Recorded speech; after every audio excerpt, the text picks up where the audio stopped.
You've probably seen the ads. Kalshi, Polymarket. The pitch is that you can bet on anything. The election, the Super Bowl, whether or not aliens will land in 2026. Well, I put $1,000 of my own money in to find out. Are prediction markets a scam? So I'm gonna start with Polymarket. Let's see what we got. So there's $21 million in bets on what will happen before GTA 6. 55% that there'll be a Russia-Ukraine ceasefire. We live in a world where you're betting on whether or not a war will have a ceasefire before a game comes out.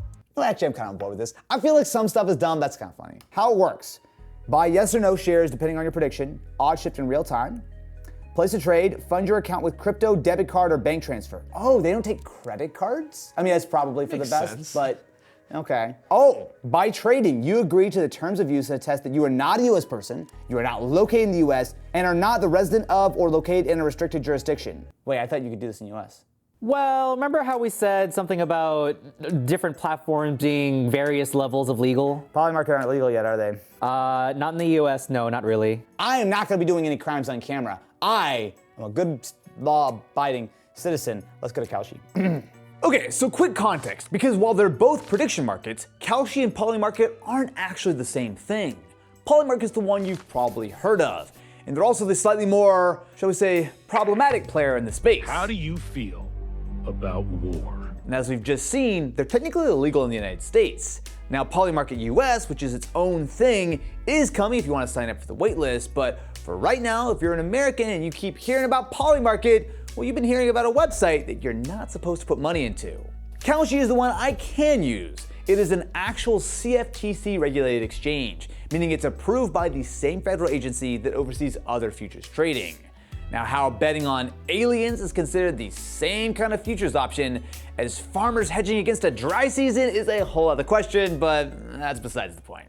So there were definitely a few steps I had to go through. So they needed email, a phone number, my name, my address. They wanted to scan my ID and take a selfie. And I also did have to give them the last 4 of my social, but after doing Rent-A-Center, I got to just give that out to anybody at this point. So why don't we take a closer look? I do have, as you can see here, $1,000 in my portfolio, which they apparently pay. Please check the information you entered is correct and try again. What? They take my money. What do you mean information? I gave you it all. Hey, give me some options. What are we gonna bet on? Pokemon. I mean, sorry. What are we going to financially make questionable decisions on? Pokemon. I don't think they're Pokemon. Whoa. Okay, so you can bet on the price of packs. This is right up your alley, dude. Go for it. You don't even have to buy packs anymore. Who wants to buy Pokemon cards to own them? Why don't you just bet on the value of Pokemon cards? Exactly. My goal for this video is not to just say, these are dumb and bad. Like, I wanna understand how these things work. I wanna understand how legal things like Kalshi are, how they've worked through these loopholes, and ultimately, what it's actually like to really put time and money and effort into, can you win, how does it work, and what are the downsides? Because I'm pretty skeptical. But you can understand the pitch. No house, no bookie. You're not betting against Kalshi, you're betting against other people. Kalshi just takes a cut of every trade. To learn more, I spoke with Dr. Robin Hanson, the father of modern prediction markets. I worked with this group called Xanadu, trying to invent the World Wide Web. And their vision, in part, was that the web would make it easier to find criticism, and that would make public conversation healthier. And I started to have doubts. And so I wondered, what else could we do instead? You know, those of us on the project believe that many public consensus were stupid and misinformed and misdirected. The idea was accessible to me that why not have betting markets? And couldn't the betting markets be a better, healthier context in which we would come together to form a consensus? That was my initial concept in the late 1980s. So that's the theory, at least. Now, Kalshi and Polymarket aren't really what Dr. Hanson had in mind, but the core concept is here. In a market where people put their money where their mouth is, the prices are likely to reflect what the crowd actually believes, not what they say they do. And of course, I started to read more about standard literature on financial markets, and I learned that the standard story on financial markets is that, in fact, it's hard to find information they don't embody. And then when we've had head-to-head comparisons of financial markets to other institutions at the same time, same topic, similar resources, the markets just consistently do better. Look, I'm not a huge fan of gambling. I personally believe that some friction in gambling is a good thing. A trip to Vegas is a very different proposition than casually tapping a few buttons on your phone. But let's do this. $1,000 to see how this actually works. Look, I don't know if this is for me. So I've been using Kalshi for a little over a week now, and I just don't know what I'm supposed to be doing. Because look, I think what most people do with Kalshi is they take bets on things that they're really passionate about.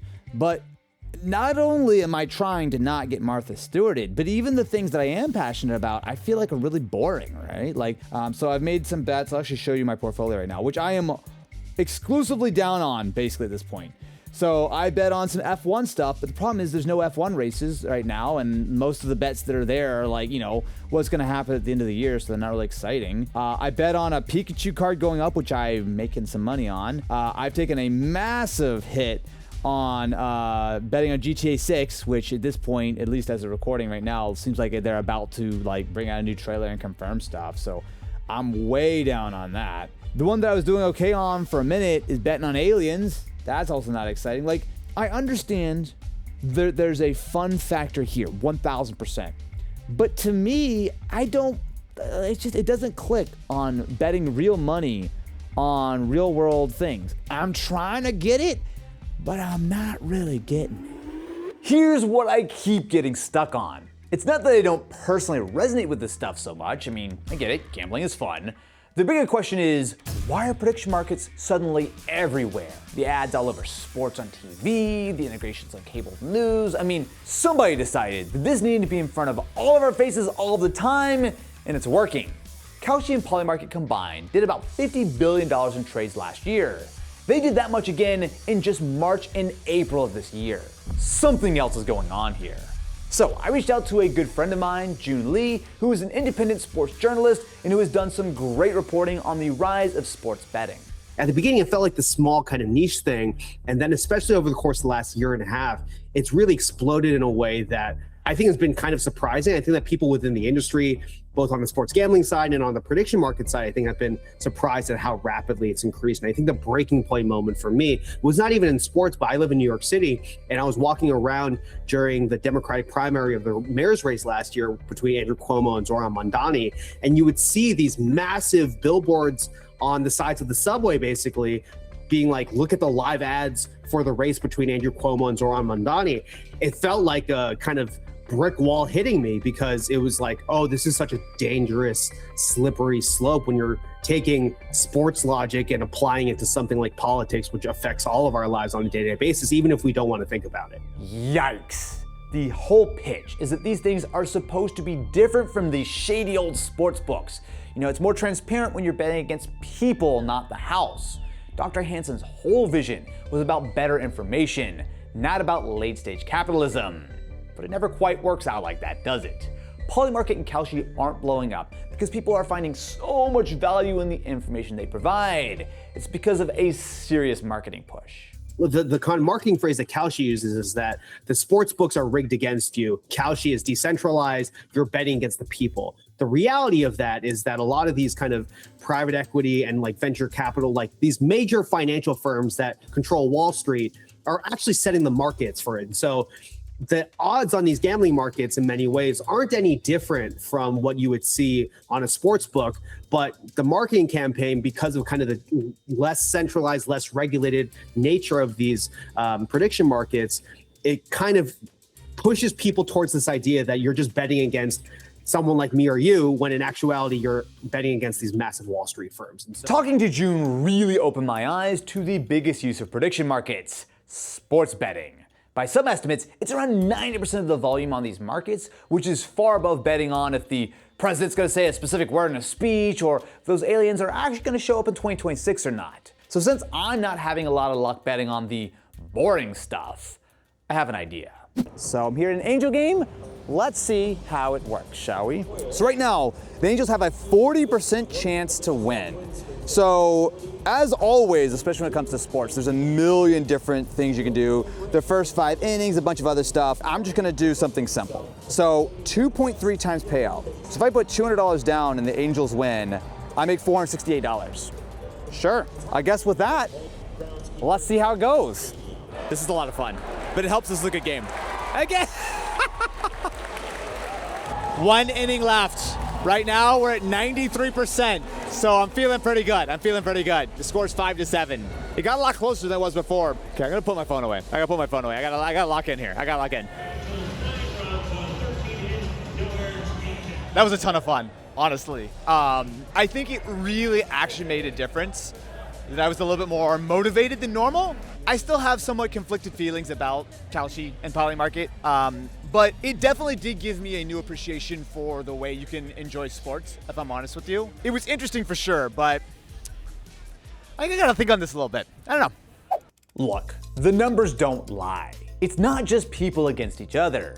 Maybe Kalshi and Polymarket aren't the house. I mean, that's the whole legal argument for why these things exist. But the people you are betting against are not just regular people. More than 70% of users lose money on average, and only 0.1% of accounts take 2/3 of all profits. Just the same way you're probably not gonna pick better stocks than the big Wall Street firms with huge amounts of data, the same thing goes for prediction markets. It's not just about kind of the technical way that things actually work in the world. It's how these systems are applied to kind of the existing cultural narratives and the emotions and feelings that we have towards sports and the romantic idea of we have towards sports. Who could have guessed? The odds were stacked against you the whole time. So at this point, I have definitely seen enough. I closed all of my positions and cashed out of Kalshi yesterday. And wouldn't you know it, the second I went to withdraw the money, Kalshi flagged my account for suspicious activity. Because of course they did. So I now need to contact customer service to get things withdrawn.